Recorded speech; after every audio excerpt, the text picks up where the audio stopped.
Thank you, Jesus. Let's pray. Bapa, kami bersyukur. We thank you, Lord, for the last service of the day. We thank you for, kami bersyukur untuk apa yang Tuhan perbuat sepanjang 11 bulan ini dan memasuki bulan terakhir di 2025. We know that you are going to do even greater. Kau akan melakukan jauh lebih besar, jauh lebih dahsyat dalam hidup kami. Sebab bagimu lah yang dapat melakukan jauh lebih besar dan jauh lebih limpah daripada apa yang kami doakan ataupun pikirkan. Kami bersyukur untuk itu. Sebentar kami mau duduk sebagai murid, mendengarkan apa yang Tuhan mau sampaikan. Berbicara buat kami Tuhan Yesus. Dan biar hadirat-Mu yang begitu kuat yang kami rasakan terus ada. Sehingga hati kami menjadi tanah yang gembur untuk ditaburi benih firman Tuhan. Dan benih firman Tuhan bukan cuma berakar bertumbuh, tapi kami percaya berbuah. Bukan hanya 30, bukan hanya 60, tapi 100 kali ganda dalam hidup kami. Kami jadi murid-murid Tuhan Yesus dan kami juga jadi pemurid yang terus memuridkan. Berbicara buat kami sore ini, kami siap mendengarkan di dalam nama Yesus. Yang siap sama-sama katakan, amin. Tepuk tangan buat Tuhan Yesus sama-sama. Haleluya, shalom. Ibadah terakhir selalu menyenangkan saudara. So all out nih, bakal all out kan udah terakhir ya. Habis ini tidur saudara. Tapi saya happy ada di tengah saudara, bersuka cita. Thank you Jesus, thank you. Pastor Andy tentu saja, Pastor Lia yang di Manado. The Pastorals. Waduh, hari ini Pastoralsnya lengkap saudara, tadi di atas di green room sebelum ibadah terakhir, ibadah kelima, lengkap semuanya pastoral. Saya tersanjung saudara ya. Pastoralsnya lengkap, ada Pastor Monty, Pastor Esther, Pastor Timmy, Pastor Green, Pastor Doni, Pastor Sasa, kemudian ada Pastor Billy, Pastor Agista di atas. Wah, saya happy banget hari ini. Dan saya percaya Tuhan juga disenangkan dengan pujian penyembahan yang saudara naikkan.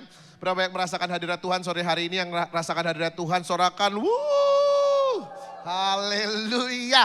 Sore ini tema kita sepanjang tahun ini, tema Bapak Ibu di Grow Community adalah discipleship. Dan yang Tuhan taruh di hati saya untuk bagikan sore hari ini adalah there are spaces for growing in discipleship.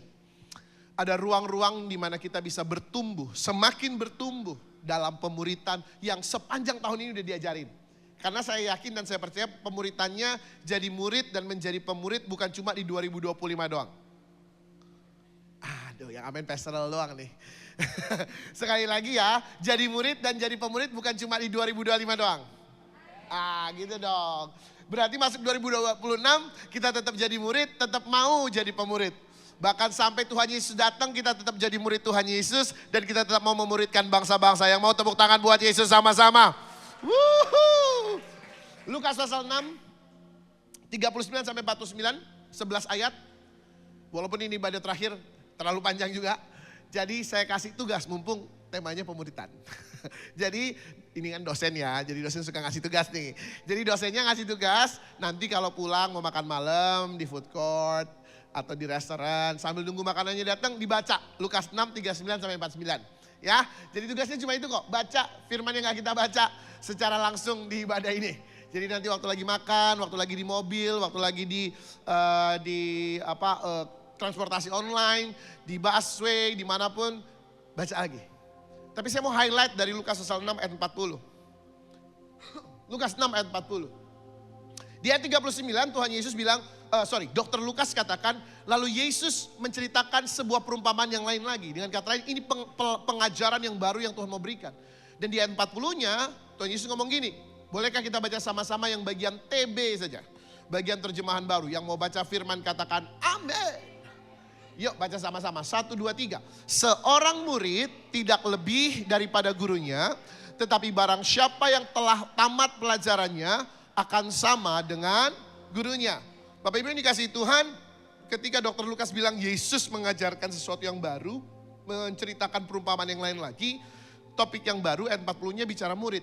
Tuhan Yesus lagi pengen ngomong soal murid nih. Tapi ngomong soal muridnya dia bilang, seorang murid gak mungkin lebih dari gurunya, kecuali kalau pelajarannya tamat. Baru dia bisa sama dari gurunya. Dengan kata lain, berarti kita gak bisa lebih dong, mentok-mentok sama. Gak bisa lebih dong. Tapi di Yohanes 12 Tuhan Yesus bilang begini loh. Perkara-perkara yang aku lakukan, kamu akan lakukan. Bahkan lebih besar daripada itu. Kok kayak kontradiktif ya? Nah kalau kita nemu yang kayak gini nih di firman. Yuk coba pelajari. Waktunya kita jadi murid lagi nih. Gali lagi. Kupas lagi. Cari terjemahan lain. Makanya saya taruh 3 terjemahan yang lain di situ. Atau 3 translasi, 3 versi yang lain. Versi mudah dibaca, New International Version, sama Amplified Classic. Versi mudah dibaca ngomong gini. Seorang murid tidak lebih baik daripada gurunya. Tetapi setiap orang jika dilatih benar-benar akan menjadi seperti gurunya. Nah, di sini baru kelihatan emphasize-nya. Kalau di terjemahan baru emphasize-nya seolah-olah kayaknya murid gak bisa jadi lebih dari gurunya. Ternyata yang Tuhan Yesus pengen tekankan bukan bagian yang itu. Yang penting bukan soal gak bisa lebih, tapi yang penting adalah jika dilatih benar-benar. Pemuritan soal kita jadi orang yang mau dilatih benar-benar. Yang setuju bilang amin. Kita mau benar-benar diajar. Kita mau benar-benar dilatih. Bahkan NIV bilang, but everyone who is fully trained, dilatih sepenuhnya. You want to be fully trained, bukan partly trained. Bukan halfly trained, tapi fully trained. Sepenuhnya dilatih. Amplified Classic kasih kita penjabaran apa itu dilatih. A pupil, seorang murid, is not superior to his teacher. Nggak lebih daripada gurunya. But everyone, tetapi semua orang that is completely trained. Yang dilatih dengan utuh, dengan lengkap, dengan sepenuhnya. Apa itu trainednya? Readjusted. Mau disesuaikan ulang. Restored, mau dipulihkan. Set to rights, mau dijadiin bener, mau dibenerin kalau salah. Perfected, disempurnakan, didewasakan. Teleos bahasa Yunaninya. Will be like his teacher. Jadi dari ayat ini kita tahu sama-sama. Pemuritan itu bukan cuma sekali. Discipleship gak bisa cuma tahun 2025 doang. Slide berikutnya. Saya mau tawarin ke Bapak Ibu Saudara di Grow Community Ibadah Raya kelima. Discipleship is a journey. Pemuritan itu perjalanan. Dan buat kita yang suka jalan, kita yang suka jalan-jalan, suka traveling, kita tahu ya. Kalau kita traveling itu kita suka bagian paling menyenangkan buat orang-orang yang suka traveling adalah bagian ketika kita packing. Packing dan susun itinerary itu biasanya. Orang yang suka traveling itu 2 bagian itu yang paling dia suka. Saya paling suka kalau packing. Istri saya gak mau. Jadi setiap saya mau pergi sama istri saya pasti yang packing saya. Karena saya jago packingnya. Kenapa? Karena saya selalu buat space. Ini space buat baju. Ini space buat alat mandi. Ini space buat barang-barang elektronik. Ini space buat oleh-oleh. Benar gak sih? Kita pasti bikin space ya kalau kita mau jalan ya. Bapak Ibu saya dikasih Tuhan, dalam perjalanan kita sebagai murid, membuat ruang, itu juga penting. Bahkan Tuhan Yesus mengumpamakan di Lukas pasal 6 ayat 47-48, dia mengumpamakan murid atau orang-orang yang datang kepadanya mendengar firman-Nya, perkataannya dan melakukannya, itu murid. Datang ke Yesus, dengar perkataan Yesus, melakukannya, itu murid. Seperti apa? Seperti orang yang bangun rumah. They are like a man building a house who dug down deep and laid the foundation on rock. Yang mendirikan rumahnya di atas batu. Balik ke slide yang tadi. Kita yang suka bangun rumah, arsitek, desain interior. Tentu tahu ya kalau bangun rumah fondasi penting. Tapi kalau kita bangun rumah gak mungkin kan gak bikin ruangan. Gak mungkin kan gak bikin ruang. Nggak mungkin, it's impossible for us to not build spaces or make spaces in our house. A house needs spaces. A house needs room. Oleh sebab itu, kita perlu perhatikan spaces yang kita bangun agar discipleship yang adalah bangunan kehidupan kita, perjalanan kita bisa bertumbuh. Berapa yang mau bertumbuh dalam pemuritan? Bukan cuma di 2025, tapi sampai Tuhan Yesus datang. Yang mau lambaikan tangan saudara. Yang lambaikan tangan sorakan, wuuu. Bapak Ibu Saudara, mari bangun ruang ini sama-sama. Yang pertama, sediakan ruang for mistakes. Dalam pemuritan, you need to make room for mistakes. Karena yang dimuridkan manusia. Yang masih manusia bilang yes, oke. Yang gak bilang yes apa ya?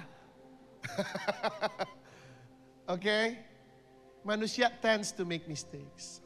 Yang nikah sama manusia, kamu tahu banget pasanganmu tends to make mistake. Pasangan kita pasti bikin salah. Tapi that's human. Jangan salah pahami saya, don't misunderstand me. Making room for mistakes bukan berarti kita normalisasi kesalahannya.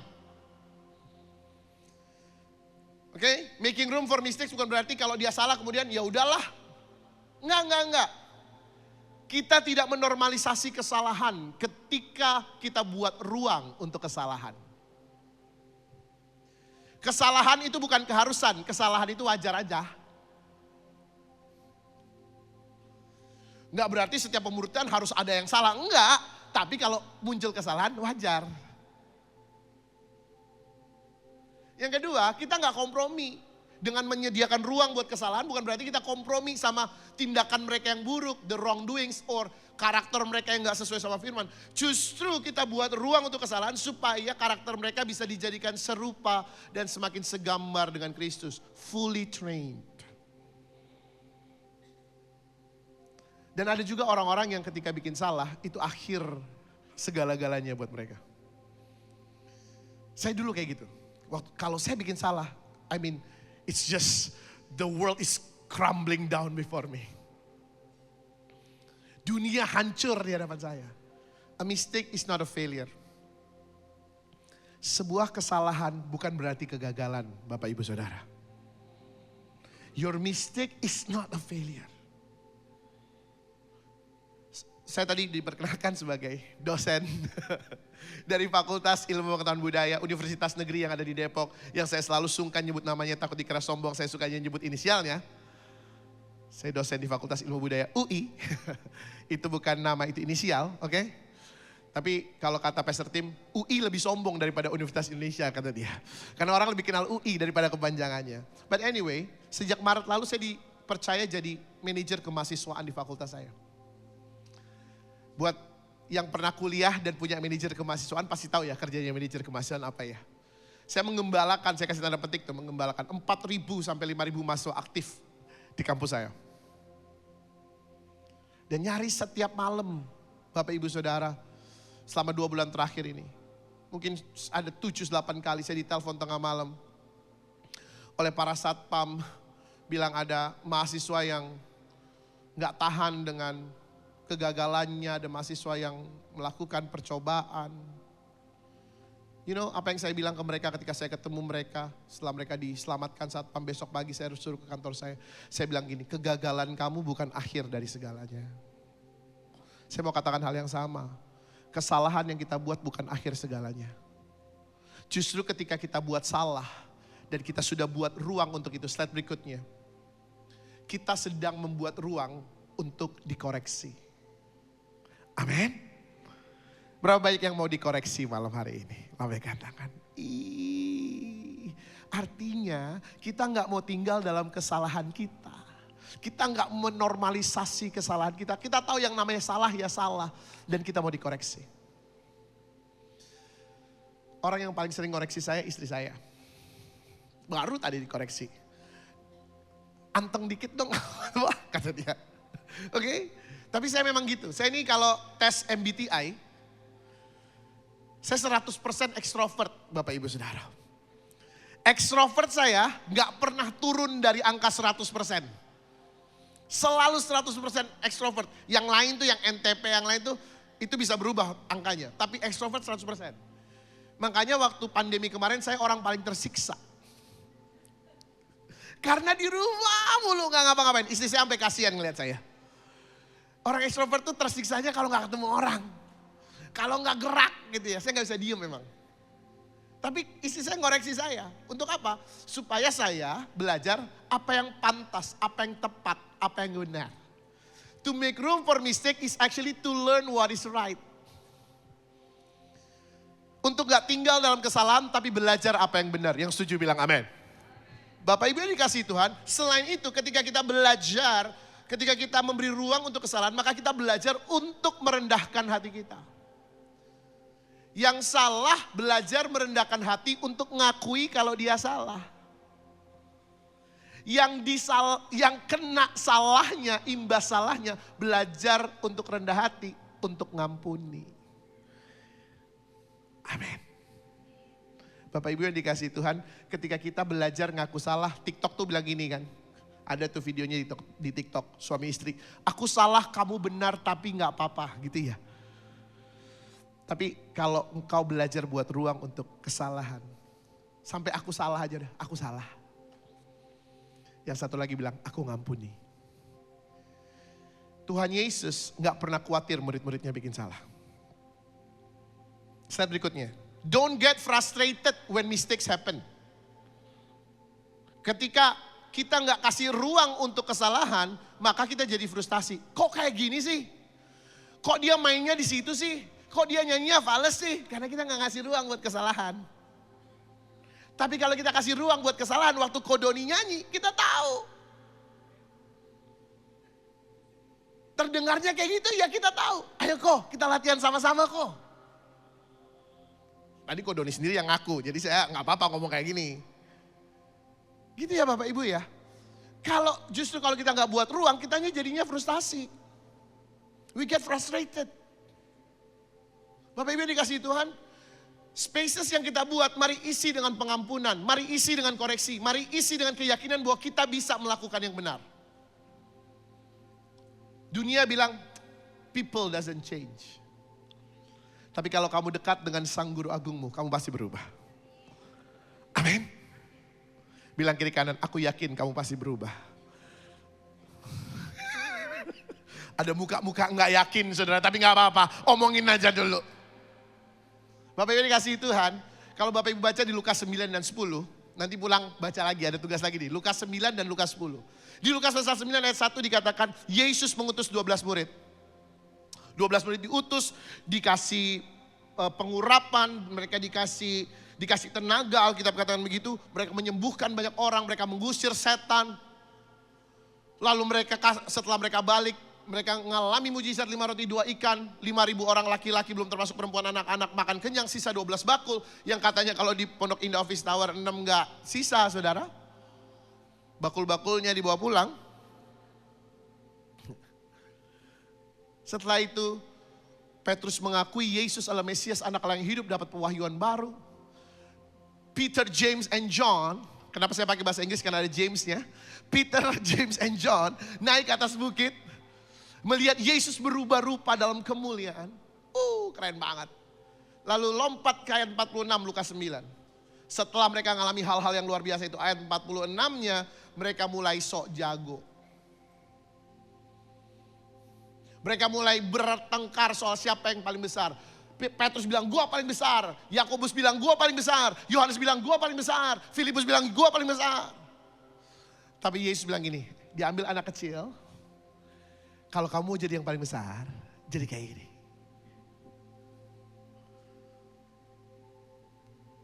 Setelah itu apa yang terjadi? Alkitab catat di ayat 49, tiba-tiba ada orang yang bukan murid Yesus ngusir setan. Marah nih. Yohanes berkata, Guru, kami lihat seorang mengusir setan demi namamu. Kami cegah orang itu. Soalnya dia bukan circle kita. Dia bukan geng kita. Dia bukan anak selatan, anak utara dia.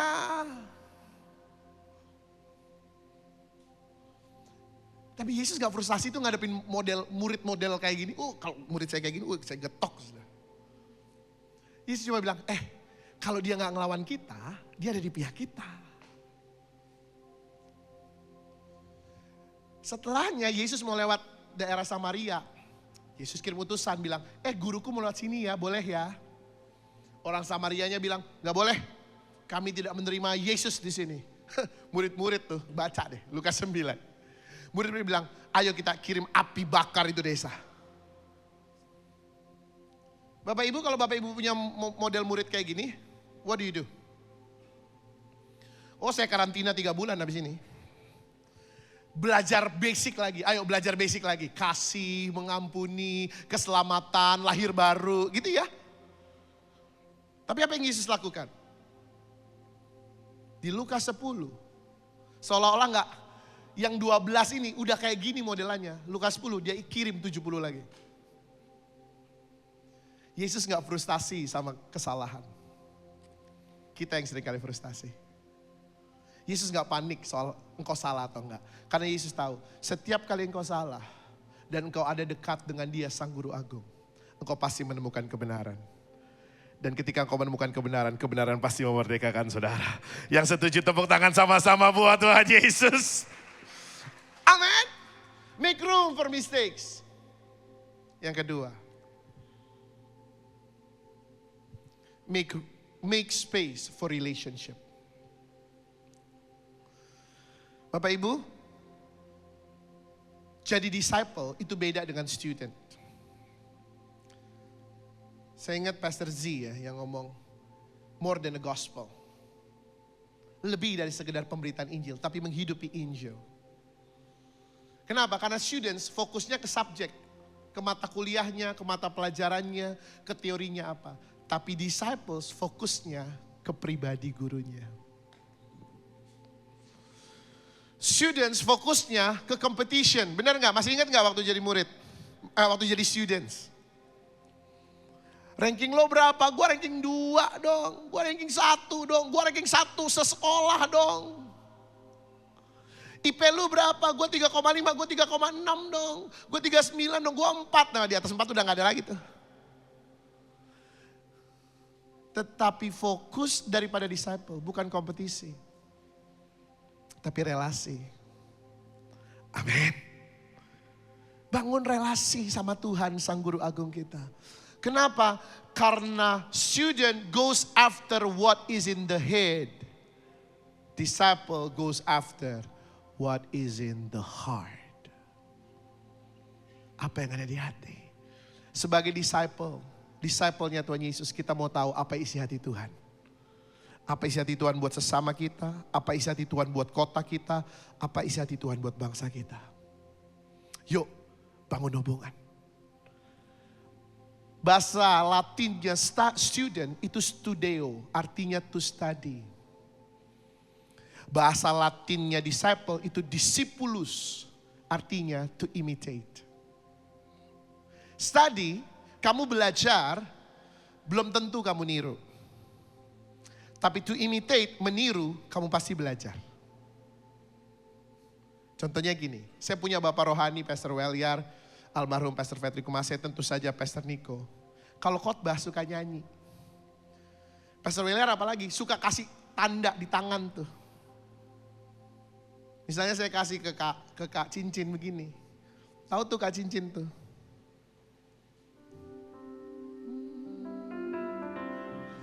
All my life you have been faithful.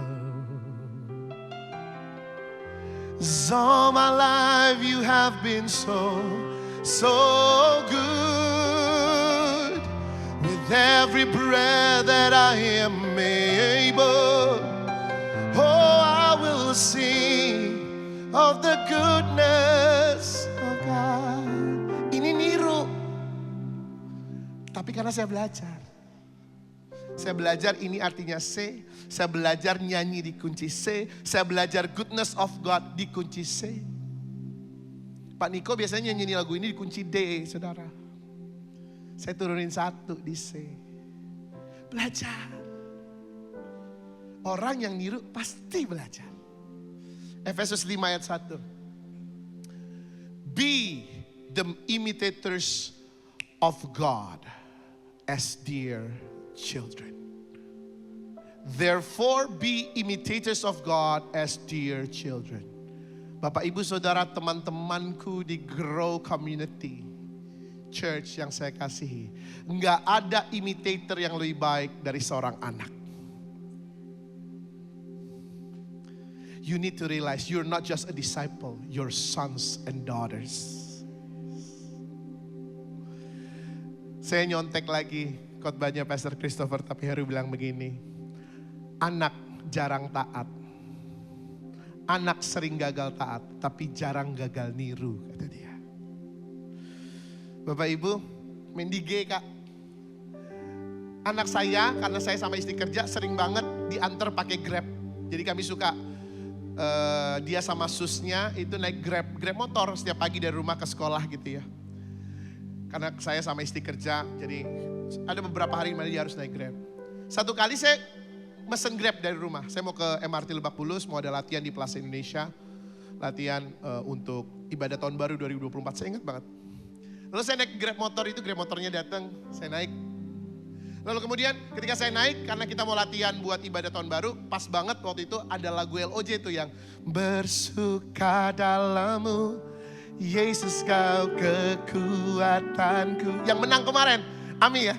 Aman di dalam-Mu, menara perlindunganku, menari bagimu, Yesus Kau sukacitaku, mulialah nama-Mu, oh Yesusku. Sepanjang jalan saya nyanyi lagu itu.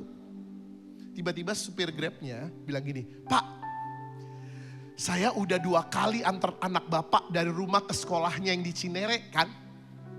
Oh iya, makasih ya Pak. Lalu dia bilang gini, sekarang saya tahu itu benar-benar anak Bapak, kata dia. Kok bisa ngomong gitu? Kenapa Pak? Iya, soalnya anak Bapak dari rumah sampai sekolah juga nyanyi mulu Pak, kata dia. The Father, sang Bapa dikenali lewat apa yang dilakukan anak. Because of relationship. Saya berdoa setiap kali orang-orang ngelihat pemimpin pengerja jemaat Grow Community Church, mereka bilang, aku tahu kamu benar-benar anaknya Tuhan Yesus. Aku tahu kamu benar-benar muridnya Yesus. Karena hidupmu memancarkan Yesus. Yang setuju tepuk tangan buat Yesus sama-sama. Because anyone has seen me, they have seen the Father.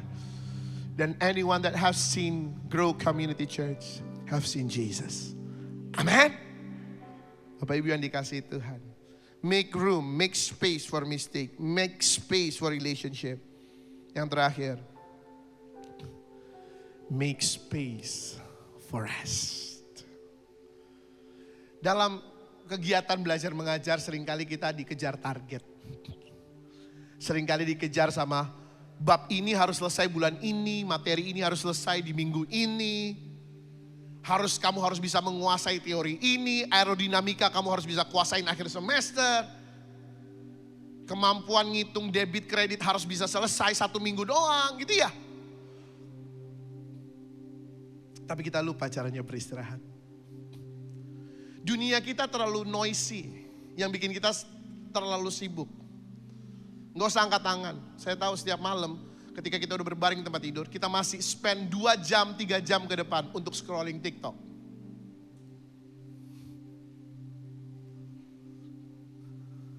Dua, 3 jam. Kenapa? Karena dunia bikin kita sibuk. Dunia membuat kita nggak bisa rest. In rest, we actually rest. Ketika waktunya istirahat, ya istirahat. Bilang kiri kanan rest. In rest, jangan scrolling. In rest, rest.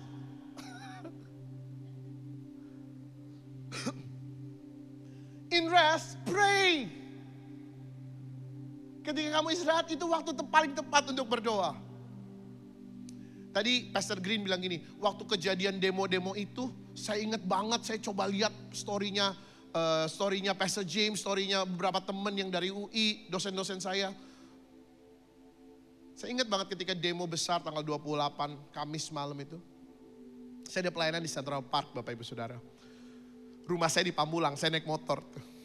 Jadi dari Central Park selesai pelayanan jam 9 malam saya naik motor balik ke Pamulang, hujan deras. Oke. Kemudian setelah hujan deras, saya sampai rumah, saya mandi. Saya kemudian bersih-bersih lalu saya bikin kopi anget. Walaupun tidak seenak kopi buatannya Pastor Doni, tapi setidaknya saya bikin kopi anget.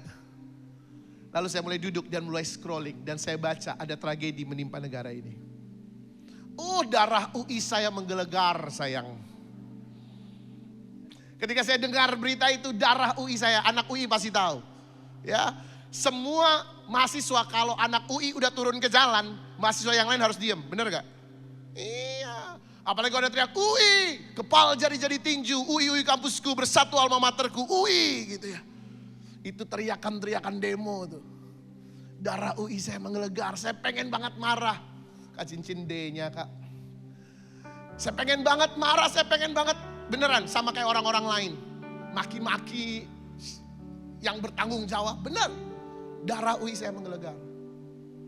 Tapi malam itu tiba-tiba ketika saya lagi penuh dengan kecamuk perasaan. Tiba-tiba Roh Kudus dalam hati saya bilang gini, James berdoa.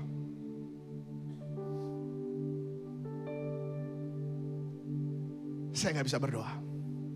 Tapi saya mau taat sama Roh Kudus. Saya bahasa roh, saya mulai bahasa roh. Saya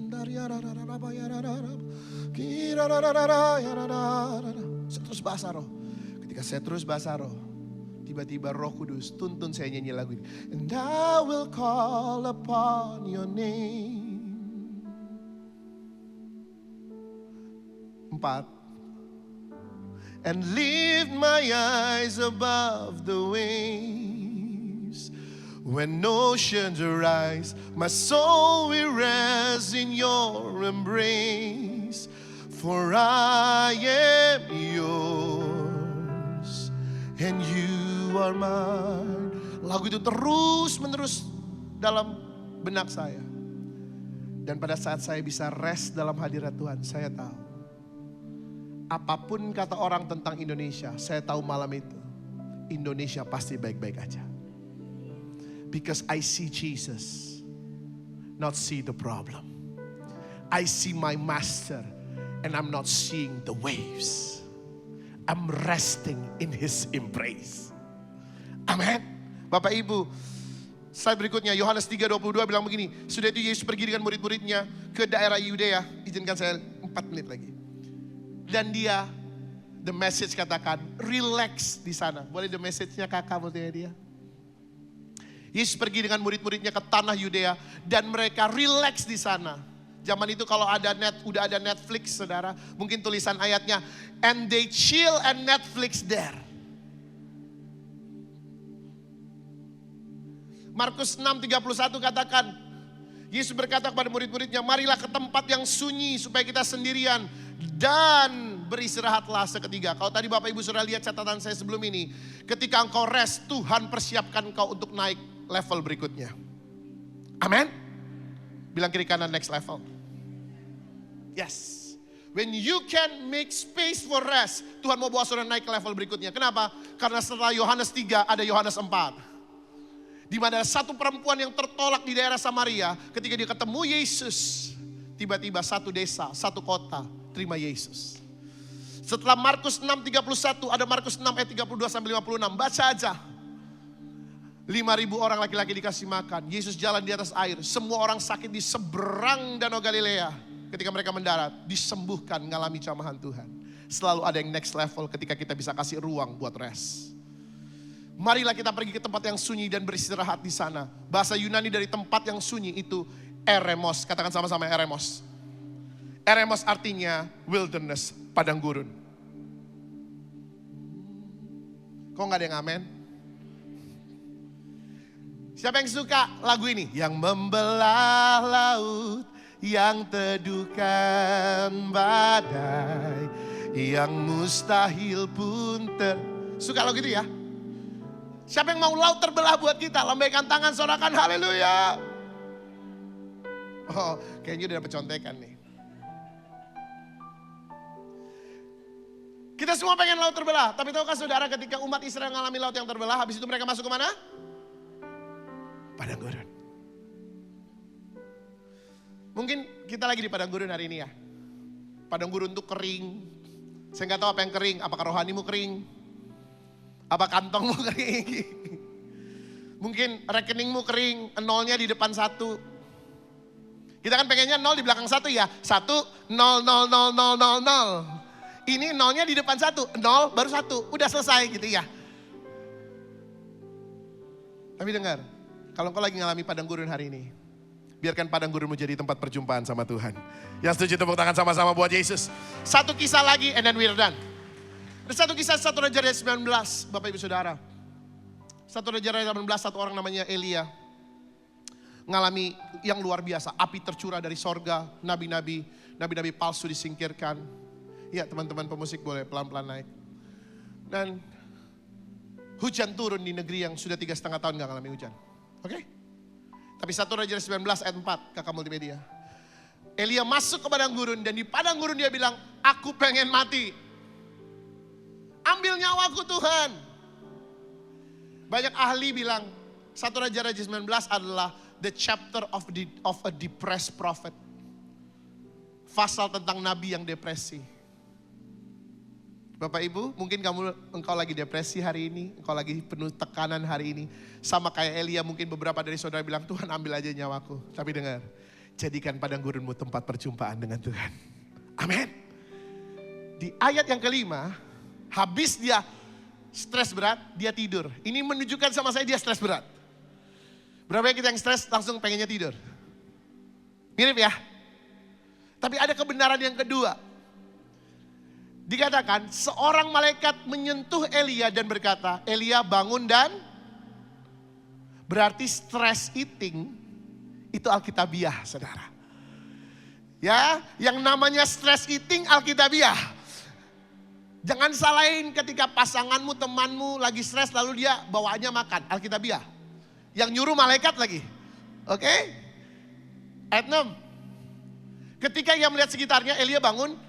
Maka pada sebelah kepalanya ada roti bakar. Edi pindah ke Horeb saudara. Dari Blok M ke Horeb dia. Oke? Saya tadi bilang Tuhan tuh dari semua jenis makanan kenapa harus roti bakar sih? Maksud gue Tuhan tuh punya selera humor ya. Dia tahu di 30 November 2025 akan ada para penggemar roti bakar Edi akan baca ini di Piot lantai 3. Lalu Elia ngapain? Tidur lagi. Ciri-ciri orang stres. Makan tidur, makan tidur. Lalu dia makan, minum, kemudian berbaring. 7, malaikat bangunin lagi. Kedua kalinya dan berkata apa? Bangunlah. Berarti benar ya, stress eating alkitabiah. Tapi cuma 2 kali. Jangan keseringan, oke? Karena habis dia disuruh 2 kali makan, habis itu dia puasa 40 hari. Jadi buat bapak-bapak yang istrinya suka stress eating, ibu-ibu yang suaminya suka stress eating, kasih tahu dia. Habis stress eating puasa 40 hari. Bapak ibu saudara, apa yang terjadi setelah 40 hari puasa? Dia naik ke atas gunung. Ketika dia make space for rest, Elia terima pewahyuan baru. Elia terima strategi baru, ada terobosan baru, ada perkara-perkara ajaib dialami oleh Elia. Yang sepakat tepuk tangan sama-sama buat Tuhan Yesus. Yesaya 32 katakan, kalau roh Tuhan dicurahkan, maka padang gurun jadi kebun buah-buahan. Izinkan roh Tuhan dicurahkan buat kita malam hari ini. Slide saya paling terakhir, supaya ketika amanat agung diberikan, menjadikan semua bangsa murid, terjadi apa yang disebut di bumi seperti di sorga. Doa saya, doa Pastor Andi, doa Pastor Lia, doa seluruh pastors yang ada, Pastor Monty, Pastor Esther, Pastor Timmy, Pastor Doni, Pastor Billy. Semuanya doa kami para pemimpin buat saudara adalah di bumi sama seperti di sorga. Di keluargamu sama seperti di sorga. Di bisnismu sama seperti di sorga. Di kantormu sama seperti di sorga. Di Indonesia sama seperti di sorga. Yang setuju tepuk tangan buat Yesus sama-sama. Yuk bangkit berdiri sama-sama.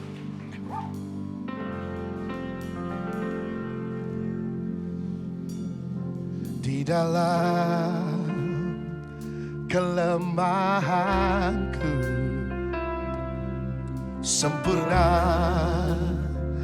kuasa-Mu.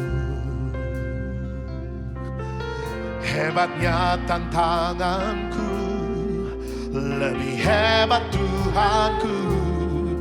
Ku berserah kepadamu. Sekali lagi katakan, di dalam kelemahan sempurna kuasa-Mu. Kami akui Tuhan, hebatnya tantanganku, lebih hebat Tuhanku. Ku berserah.